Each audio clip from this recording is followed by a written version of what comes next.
And joining us now, Dr. Jack Rasmus. He has a PhD in political economy. He teaches economics at St. Mary's College in California. He's the author and producer of various nonfiction and fictional books, including The Scourge of Neoliberalism, Alexander Hamilton and the Origins of the Fed, and Central Bankers at the End of Their Ropes, Monetary Policy and the Coming Depression.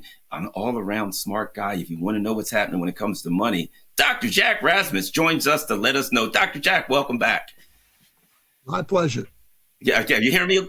Excellent. All right, let's start here. Let's start here with the big one. Since we're out of London today, Dr. Jack. Dr. Jack's a good friend of mine. We've been talking for years. Dr. Jack, $860 some odd billion. That's what we're told. They're going to get it. They're going to put it together and then somehow cobble together a military industrial complex that doesn't currently exist. And then Russia's going to get it. That's the good part, that Russia's going to get it. Tell me how much reality there is to this economic scheme. Well, the Wall Street Journal just published a new figure, over $1 trillion is what the Europeans say they're going to raise to reestablish their war production, defense industry, whatever. They've been living for over half a century here under the umbrella of the U.S. Military expenditures, and now they're going to have to do their own. But, it's very interesting. They've been trying to raise money with bond issues here for over a year and a half here to, raise money for Ukraine, and they're having a hell of a time doing it. It doesn't seem that, the different European states want to take the risk. Or private investors, even more so. There was an attempt to raise some bond issues for Ukraine with private investors, but bond investors, see a great risk in trying to fund Ukraine through bonds, and I'm not too convinced that the Europeans will be able to raise $1 trillion. Although they will probably say, "Oh, this isn't for Ukraine. This is for our own industries." Here. And that's probably the tip of the iceberg, because the Germans are saying they want another $540 billion for infrastructure. So what we got is a new fiscal policy, because monetary policy has not been able to regenerate the European economy. For over a decade and a half, it's been pretty much stagnant or declining off and on, and it just can't get going again ever since 2008. Well, they see maybe they can get it going here with a big military expenditure boost. But I don't think they're going to be able to do that very easily. And if they do it, European production, weapons production can't occur overnight. You've got to build these industries and convert other industries, and it's going to take years to do that. But, they claim they're going to spend $1 trillion plus and do it. Well, that's also because it's very clear that the U.S. is pulling out, not just out of Ukraine here, but they're going to pull out of Europe, in NATO in particular, at least financing at NATO, because the empire cannot afford it anymore. That's the key here. You got to follow this thread of the 800 billion or trillion they want to spend in Europe to replace the U.S. Military expenditures. And NATO, you got to put it in a bigger context. And that bigger context is that the U.S. empire cannot afford to continue as structured, emphasis as structured. The U.S. is spending too much money on sectors of the empire and the globe, be it Europe or Ukraine, that it no longer sees as strategic. And what you got going with Trump is a restructuring of military and empire expenditures going on here. They're going to pull out of Ukraine and Europe and redirect that expenditure to the areas they think are really strategic for the U.S., and that's the Western Hemisphere and the U.S. lake called the Pacific Ocean. And the U.S. is behind in a number of areas of military weapons development, hypersonics and drones and so forth.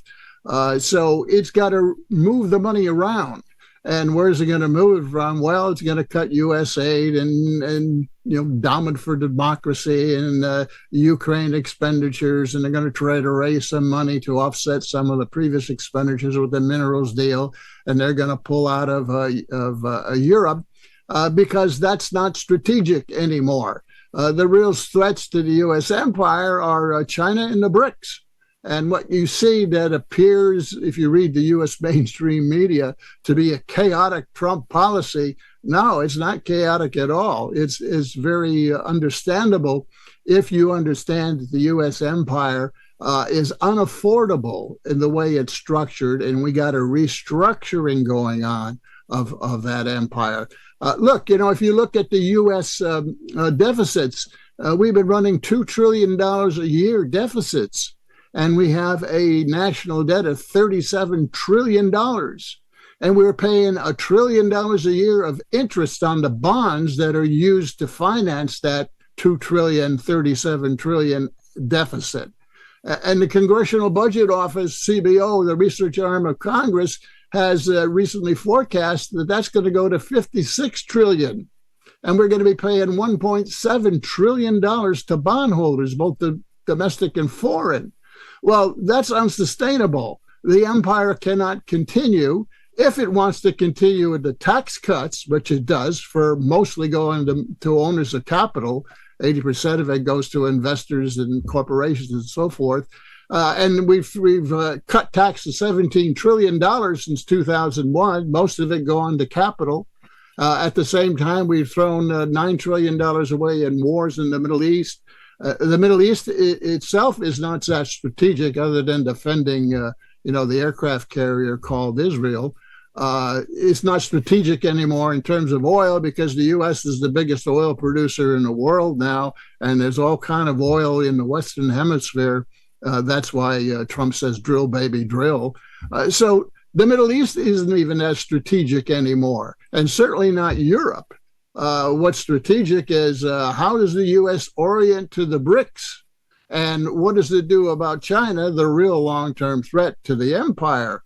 So what you got going on domestically in terms of the cuts as well, Doge and all that stuff, is to reduce the deficit and make it more affordable to ship expenditures from these areas of the empire that are no longer strategic to the new weapons development that's going on.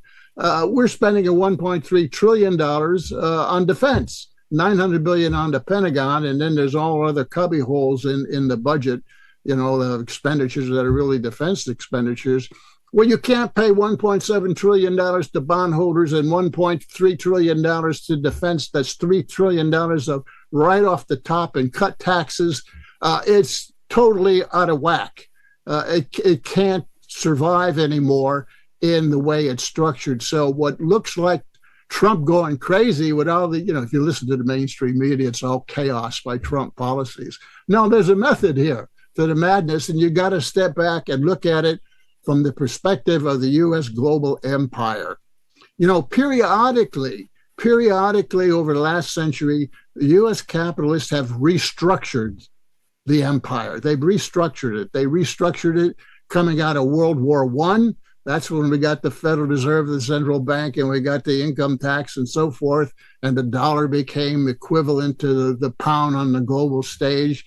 And then 1944, Bretton Woods coming out of World War II, when the U.S. became the hegemon of the world, and both Britain and France turned over their empires, mostly to the U.S., right? That was another restructuring. And then we had one with the crisis of the 70s, and the outcome of that was the restructuring called neoliberalism that brought another several decades of empire expansion in the U.S. And of course, that began to break down here around 2008 and after. So what you got ever since 2008 is U.S. capital trying to figure out how they restructure or resurrect neoliberalism if they can. They've had a hard time doing that in all its dimensions, but now we're at another, I believe, a restructuring experience here, the fourth in a century, in which they're trying to figure out how they maintain the empire and fund it. You see, you got to fund an empire. It's very expensive.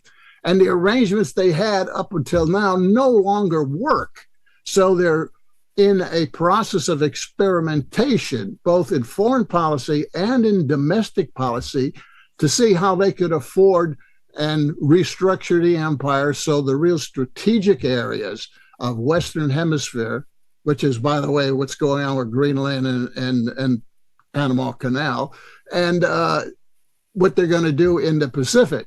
That's the area that the empire is consolidating, pulling back from areas that are no longer as strategic and they're wasting money. That's Europe. And at the heart of that is the Ukraine debacle. And then even the Middle East, I think we're going to see the next area. But that's how you got to see the $800 billion. Yeah. Let me break in and ask you this. What's happening with these stock market ripples? We're hearing, that's the first thing. Oh, well, Trump's doing this or blah, blah, blah. And stock market, there are those who are saying, we're kind of due for another 2008. There are more bubbles out there than a bubble bath. What's happening with the stock market? Is this real? Is this temporary? Oh, this is temporary. This is not 2008. The financial system is not collapsing in the U.S. as it was in 2008. Well, you got to understand that the stock market is a reflection of the real economy. It's not a cause of the real economy. It's a reflection of it. And what do we got going on? We got uncertainty in terms of policy as they're trying to restructure the policy mix, right? It's not just tariffs. I mean, come on, put it in perspective. Tariffs, right? Tariffs are on goods flows, right? The goods sector of the economy is only 12% of GDP. 80% of the U.S. economy is services. So if you talk about tariffs, you're talking about a percentage of the 12% of GDP in which, they're going to come up with a new way of raising revenue. Because that's really what Trump wants out of these tariffs. He wants to raise revenue because of the deficit and debt situation and the affordability of the empire I talked about. This is the domestic policy side of this, and tariffs kind of, breach both domestic and international economic relations. So tariffs are causing some uncertainty for investors. Uncertainty means they're going to hold back from investing, and the stock market is a reflection of that. And the stock market is saying, well, we don't know where this is going. Let's just wait. Let's wait. And business is saying, we're going to wait out until we see what the policy on the tariffs is going to be. Even more so, we're going to wait and see what the policy on the $4 trillion tax cuts moving through Congress is going to be. Businesses are not going to jump into the new areas until it sees where the money is really going to flow. So it's really uncertainty, not just tariffs, but taxes and government spending that is slowing down investment. And it's also slowing down, the policies are slowing down consumption as well. The U.S. economy has been weak coming into the Trump regime here. I've been talking about this for 6 months. GDP has been very weak. It's been overestimated. And you can see the consumers who were kind of pulling back on retail sales and everything last year. And now we got the job numbers coming in pretty low. And most of those are part-time jobs. So you got consumers who are also waiting to see what happens. You got the layoffs coming in the federal sector and in the public sector, and that causes uncertainty, and people hold back until things get clarified.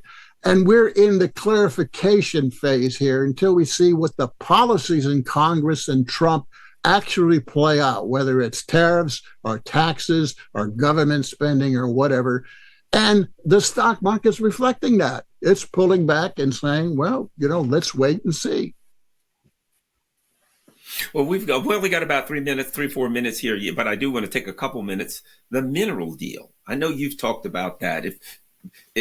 Briefly, what do we need to know about this mineral deal?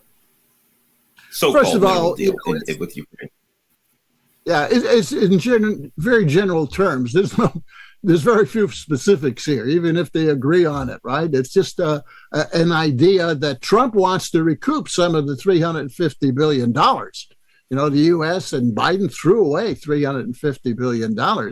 Now, the Europeans are sitting on the $300 billion of frozen Russian assets. So they got a pot which they can pull the money out and, reimburse themselves under the guise of redeveloping Ukraine, Western Ukraine. They're sitting on that pot. The U.S. doesn't have a pot because, the Europeans, the loans that they gave Ukraine were that. Ukraine had to pay them back. But the U.S. just threw the free money. And that money's gone down the rat hole. That's gone. So Trump wants to recoup some of that, again, to offset the costs and the expenses in Europe of the empire. And it plays back into the balancing of the restructuring of the empire. Trump wants to create a pot, just as the Europeans are sitting on their pot of money that they will use to pay European businesses to redevelop Ukraine when it's over. The U.S. needs a pot to pay its U.S. businesses who will be involved in the redevelopment of Ukraine.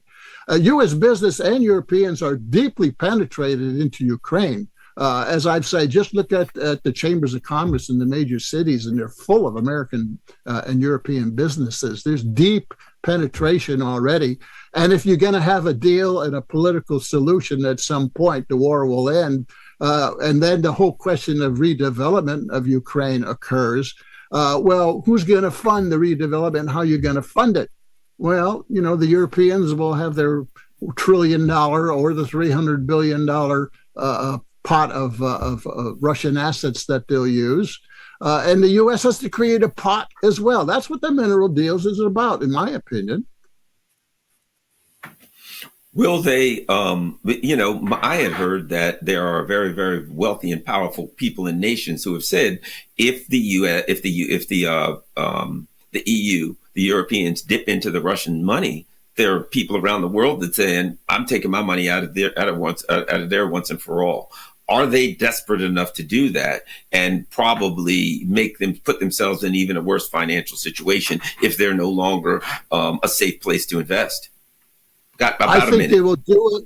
I think they'll do it if it's part of the settlement deal with Russia, and Russia agrees that, okay, you can use some of that money, that $300 billion pot, to redevelop Ukraine, so long as most of that money to redevelop occurs in the eastern part of Ukraine, where most of the destruction has been.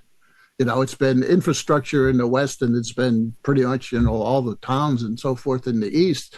I think Russia, as part of a deal, will agree to use some of that money as long as it, benefits the eastern part of Ukraine.